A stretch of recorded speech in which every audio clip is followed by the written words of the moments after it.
Bienvenue sur Africa 24 dans cette nouvelle édition du 12-15. Voici les titres de l'actualité.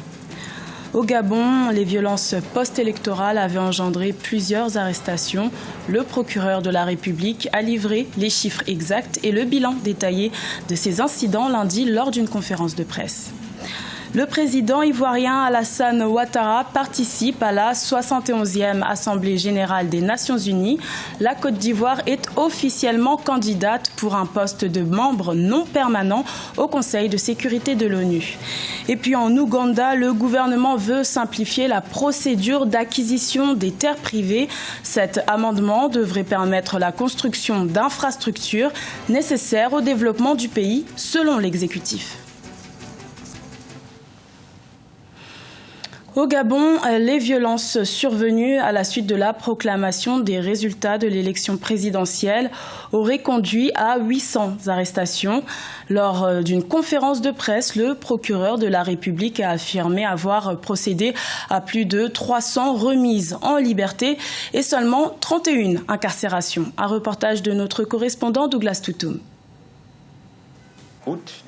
Le procureur de la République gabonaise a rencontré la presse ce lundi 19 septembre 2016 à Libreville. Objectif, faire la lumière sur les arrestations enregistrées à la suite des incidents post-électoraux du 31 août 2016 au Gabon. Sur la totalité des interpellations intervenues, soit près de 800, 407 personnes ont été relâchées au terme de leurs auditions sous le régime de la garde à vue. 393 personnes ont été déférées au parquet de Libreville. Sur ces 393 déférés, 31 personnes ont été incarcérées et sont traduites devant le tribunal correctionnel de flagrant délit pour répondre des faits de violence, attroupement armé ou non armé ayant troublé l'ordre et la tranquillité publique, pillage et destruction de biens publics et privés.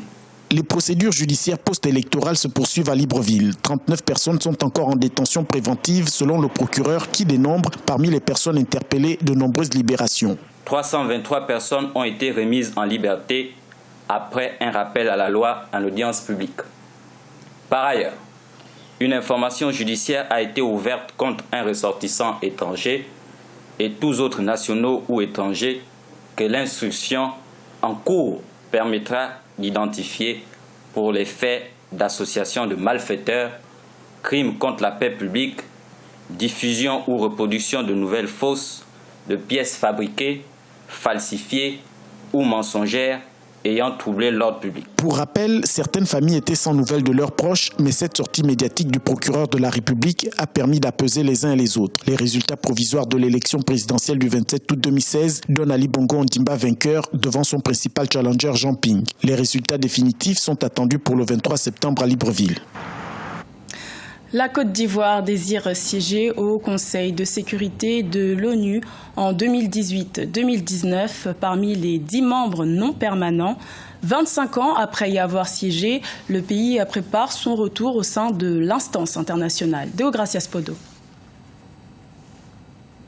La 71e Assemblée générale des Nations unies portant essentiellement sur la crise des migrants et des réfugiés dans le monde s'est ouverte lundi 19 septembre 2016 à New York aux États-Unis. L'occasion pour les différentes délégations d'aborder plusieurs thématiques pour l'avenir de la planète. La Côte d'Ivoire, elle, se prépare surtout pour son grand retour au Conseil de sécurité des Nations unies. 25 ans après avoir siégé au sein de l'instance internationale, Abidjan compte faire valoir son retour à la stabilité politique et les performances de son économie, la plus prospère en Afrique de l'Ouest. La Côte d'Ivoire est candidate pour être membre non permanent du Conseil de sécurité en 2018-2019. Notre présence au Conseil de sécurité date de 1991, donc il y a 25 ans. Il est donc temps que nous soyons de retour au Conseil de sécurité. Donc l'objet principal de ma présence ici, c'est de parler aux différents pays, aux chefs d'État, et dire que la Côte d'Ivoire est maintenant en pleine expansion. Pour atteindre son objectif, la Côte d'Ivoire peut compter sur le soutien de la CEDEAO, Communauté économique des États de l'Afrique de l'Ouest. Les autorités ivoiriennes sont optimistes au vu des résultats économiques du pays qui sont toujours encourageants. Récemment, le président américain Barack Obama a procédé à la signature d'un décret mettant fin à 10 années de sanctions économiques contre la Côte d'Ivoire. Une opportunité de se relancer sur le marché international et multiplier les initiatives économiques. US Africa Business Forum, qui a lieu habituellement à Washington, a été délocalisé à New York et justement les échanges auront lieu dans ce cadre-là et la Côte d'Ivoire est donc au nombre des 3 pays sélectionnés pour une présentation spéciale devant l'ensemble des investisseurs des États-Unis et du monde. L'élément particulier du contexte se trouve aussi être la levée des sanctions des États-Unis vis-à-vis de la Côte d'Ivoire. Tout cela récompense les efforts faits par le gouvernement et par le président de la République en particulier. La prochaine élection au Conseil de sécurité des Nations Unies est prévue courant 2017. La Côte d'Ivoire et le Kenya sont les 2 pays africains désignés par l'Union africaine pour représenter le continent au sein du Conseil pour 2 années, soit entre 2017 et 2019. Chaque année, l'Assemblée générale des Nations unies élit 5 membres non permanents sur les 10 que compte le Conseil de sécurité. Dans la répartition, 5 postes reviennent aux États d'Afrique et d'Asie, 1 pour les États d'Europe orientale, 2 pour les États d'Amérique latine et des Caraïbes, et 2 membres élus parmi les États d'Europe occidentale et autres États. La première dame camerounaise Chantal Biya a pris part à la rencontre organisée à New York ce lundi 19 septembre par son homologue américaine Michelle Obama. D'autres épouses de chefs d'État étaient également présentes à ce rendez-vous organisé en marge des activités officielles de la 71e Assemblée générale des Nations unies. Cette entrevue portait sur l'accès à l'éducation des jeunes filles dans le monde entier. La première dame camerounaise Chantal Biya devrait également participer à la réunion des premières dames sur l'autisme prévue le 23 septembre. Un projet d'amendement fait débat en Ouganda. Le gouvernement souhaite réviser le code foncier pour faciliter le rachat par l'État des terres appartenant aux particuliers. Plusieurs organisations de la société civile demandent un référendum sur la question. Fanny Munichi. Le gouvernement ougandais face à la délicate question du foncier.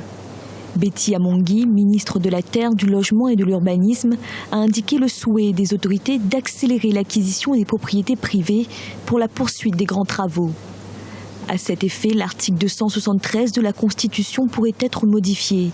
Un amendement qui soulève déjà la contestation d'une partie de la population. Pour ce qui est des tout petits propriétaires de terrains familiaux, lignagés ou claniques, une telle modification mettrait en péril leurs droits. Ceci dit, il faut remarquer que l'accaparement des terres est en cours à peu près partout en Afrique. L'Afrique reste le seul continent qui dispose encore de vastes étendues de terres non cultivées. Et donc, c'est une question à la fois ougandaise, mais aussi globale. En amendant la Constitution, le gouvernement entend supprimer l'obligation de négociation préalable avec les propriétaires pour l'acquisition de leurs terres. Pour les organisations de la société civile, une telle modification de la loi fondamentale exige un référendum. C'est une question fondamentale parce que, en l'absence d'une véritable réforme agraire en Ouganda comme dans d'autres pays, on ne peut pas laisser au seul gouvernement le soin de décider de ce que deviendront les terres, à qui elles vont appartenir, qui souffrira de la dépossession. C'est une affaire nationale qui exige, a priori donc, un avis national. Les propriétaires ougandais se disent également inquiets quant à une possible absence d'indemnisation.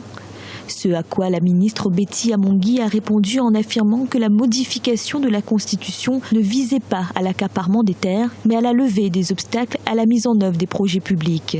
Notamment dans le cadre de la future production pétrolière, les travaux du pipeline doivent débuter en janvier prochain. Dans le reste de l'actualité, en Algérie, l'interdiction d'importer des véhicules d'occasion a été levée par le gouvernement ce lundi 19 septembre, mais sous condition. Un cahier des charges précis doit être élaboré pour encadrer l'accès de ces véhicules sur le territoire national. Une décision prise dans le cadre du projet de loi de finances 2017. Ce journal a été réalisé par l'ensemble de la rédaction. Merci de votre fidélité. Retrouvez dans quelques instants une nouvelle édition de l'information sur Africa 24.